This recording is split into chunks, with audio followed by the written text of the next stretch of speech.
Let me give you some advice. If you're not in it for the money, you need to get out. My name is Richard Lambo. I'm in charge of character development at Marvel Studios. People always come up to me and say stuff like, how do you make your characters so cool? And I'll usually say something like, step away from the Lambo. But now I'm thrilled to share my secrets with you because somebody is paying me to do it. Quite a bit of money. After I've guided you through this lesson, after I've held your hand, not unlike a child, you too will be able to craft characters that are Marvel cool. We're talking about characters that make the viewer go, oh, this person is amazing. My life is just awful. You know, I have a weak upper body. My smile isn't that great. My wife doesn't respect me. My kids don't respect me. I haven't been to the gym in years. I'm paying a membership for no reason. Things are just not good. These are things that we want the viewer to think. Shall we begin?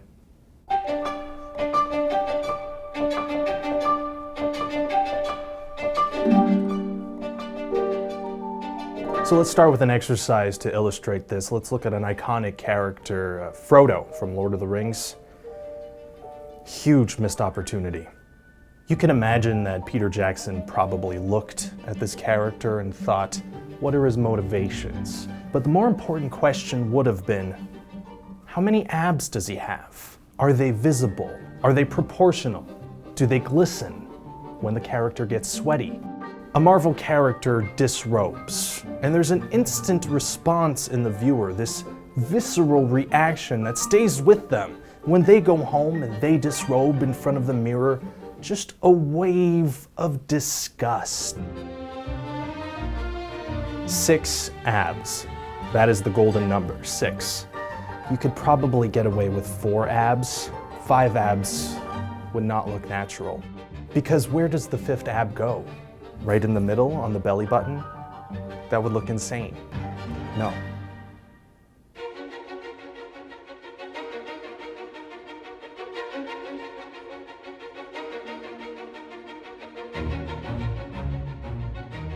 Now let's dive into the psyche.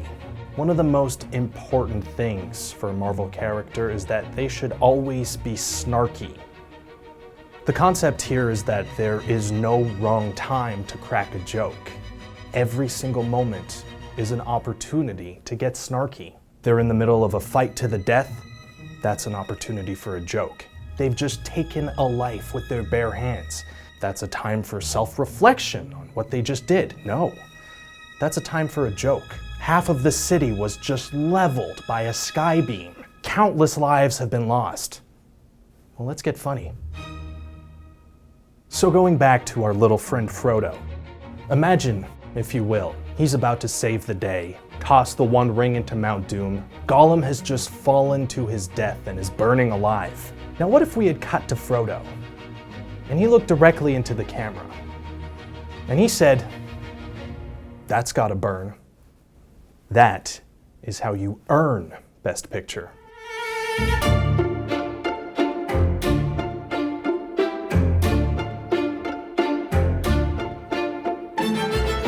Another thing we like to do at Marvel to really make the main characters seem cooler is to have them go up against a perfectly crafted villain. A villain with the right characteristics to make our hero shine. And you could just check out our track record on this. You know, Iron Man went up against Ironmonger, an iconic villain. Jeff Bridges, fantastic.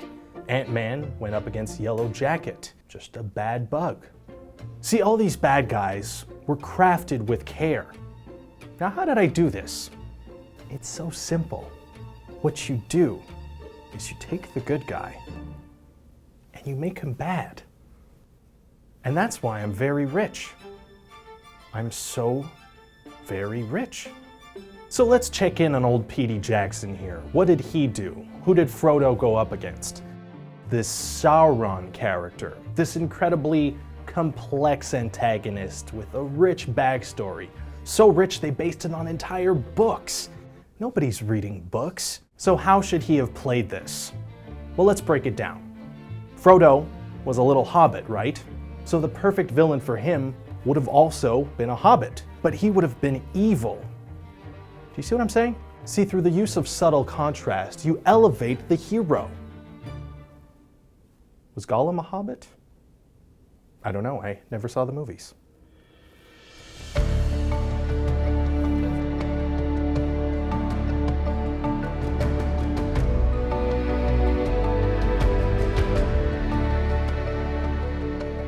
Now, a problem you might encounter down the line is that you need to keep characters cool after multiple films. We're not just making one here, these are franchises. Everything needs to be a franchise, or else how are you going to afford that boat? Now, the problem here is that audiences get bored very quickly. I'm bored right now. So you need to mix things up a little bit to keep them engaged because they have the attention span of little field mice. A fantastic strategy we like to use at Marvel is to have the character get a haircut. Or maybe they grow a beard. Sometimes they can dye their hair. Some slight change in appearance will really keep audiences engaged. Now, what about our friend Frodo? How did he change over the movies? He got a little dirtier. That's not enough. If we had been in charge, Frodo would have been looking very different by the third movie.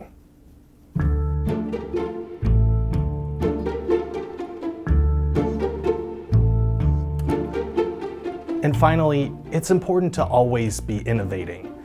One thing we're just now getting into is giving our characters glowy eyes. We gave Thor glowy eyes in Ragnarok and people lost their minds. So that's definitely something you're gonna see more from us moving forward. Now, checking back in with Lord of the Rings, they actually came pretty close on this one. But they gave Sauron the glowy eye. One of them. But that should have been Frodo's. And he should have had two.